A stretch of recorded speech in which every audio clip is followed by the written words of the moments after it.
Olá, pessoal! Sou professora de língua portuguesa, me chamo Elvira e vou trabalhar com vocês produção de texto. Olá, pessoal! Tudo bem? Hoje a nossa aula é sobre texto dissertativo. A dissertação é o tipo de composição na qual expomos uma sequência de opiniões, ideias gerais, seguidas de apresentação de argumentos que as comprovem. Quanto à formação dos textos, o discurso dissertativo pode ser argumentativo ou opinativo. Também temos o texto dissertativo informativo ou explicativo ou expositivo. Mas vamos voltar aqui a nossa atenção ao texto dissertativo argumentativo, pois ele é que é o foco do nosso estudo, certo? O texto argumentativo ou opinativo consiste em uma opinião que tenta convencer o leitor de que a razão está do lado de quem escreveu o texto. Esse tipo de texto tem como objetivo a defesa de um ponto de vista, de uma ideia, de um assunto ou de um questionamento de alguma opinião. Para isso, o autor tentará persuadir o leitor ou ouvinte a aceitar a nossa opinião pelo sentimento ou pela emoção, acrescentando argumentos convincentes. Características do texto dissertativo argumentativo. Quais são elas? Primeira característica: verbos e pronomes em primeira pessoa do plural normalmente são escritos nas argumentações informais e em terceira pessoa do plural, normalmente nas argumentações formais. Por quê? Para imprimir uma certeza e um caráter de verdade ao que está sendo dito. Quero enfatizar que, para a prova do Enem, vocês devem usar os verbos e os pronomes sempre na terceira pessoa do plural. Um exemplo: acreditam que os preços dos remédios diminuirão no Brasil. Segunda característica: elementos deíticos. O que são elementos deíticos? Deíticos, elementos que indicam tempo e espaço, que são os advérbios, e também que indicam os participantes, que são os pronomes. Exemplo: aqui, aí, lá, hoje, este, esta, esse, essa, etc. Exemplo: esta campanha está nas redes sociais desde ontem. Então, na frase esta campanha, esta pronome. Nas redes sociais, advérbio de lugar. Desde ontem, advérbio de tempo. Terceira característica: verbos no presente, pretérito ou futuro do indicativo. Exemplo: acontece todos os anos o fenômeno da translação. Verbo acontece, está no presente do indicativo. Faleceu nessa tarde o grande piloto de Fórmula 1, Ayrton Senna. Verbo faleceu, pretérito perfeito do indicativo.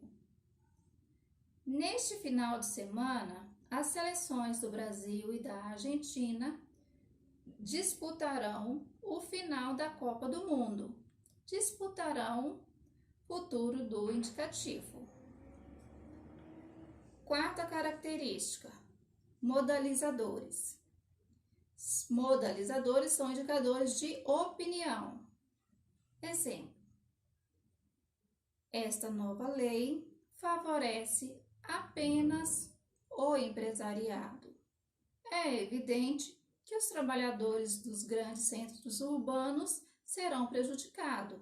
Então, as palavras apenas e evidente são palavras indicadoras de opinião. Quinta característica: recursos retóricos estilísticos, como a comparação, metáforas, antíteses, etc., para envolver o leitor no pensamento do texto. Exemplo: este senador é um lobo vestido de cordeiro. Lobo e cordeiro, veja aí que nós temos uma metáfora. Sexta característica: que visam a interação com o interlocutor, levando-o a aceitar a tese defendida pelo autor. Exemplo: o ex-governador José Roberto Arruda mentiu várias vezes. Quem nunca mentiu para alguém? Sétima característica: a aceitação de uma tese para em seguida refutá-la. É bem verdade que o povo precisa arrecadar impostos. No entanto, o povo já pagou sua cota e não aguenta mais novos tributos.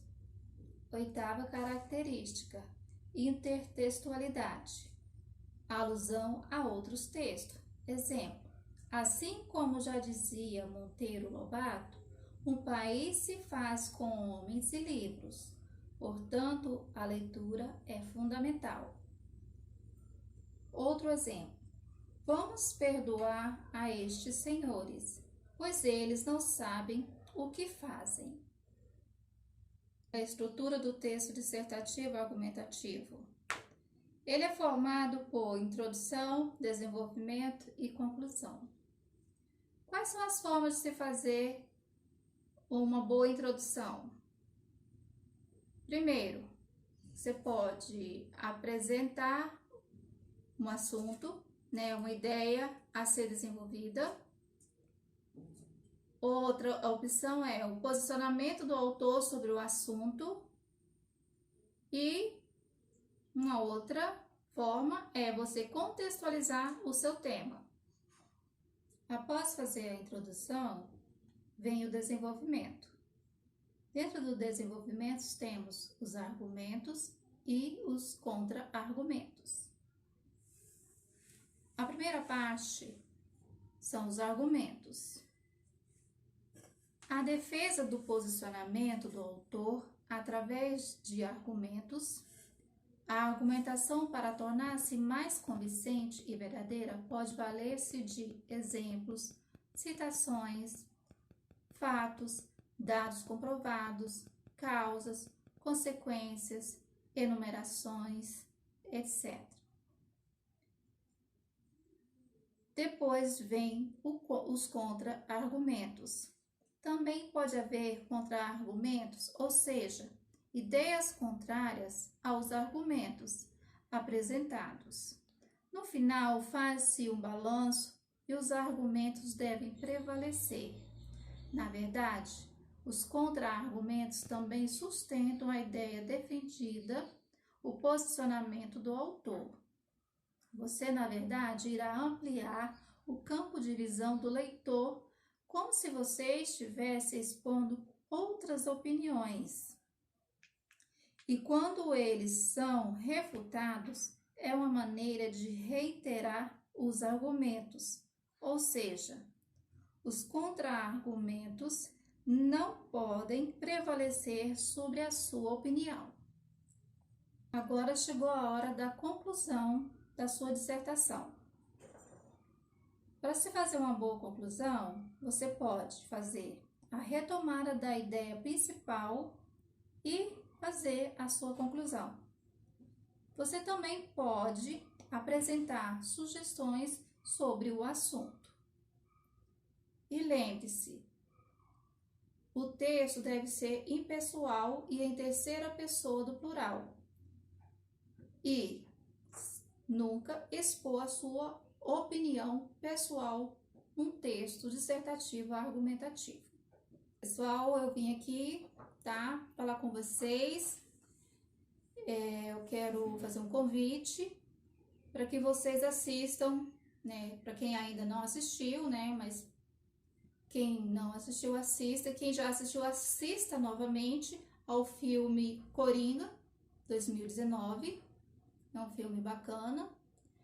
E que depois vocês façam uma dissertação baseada nas informações ilustradas no filme, tá? Eu vou sugerir para vocês 3 temas para a redação.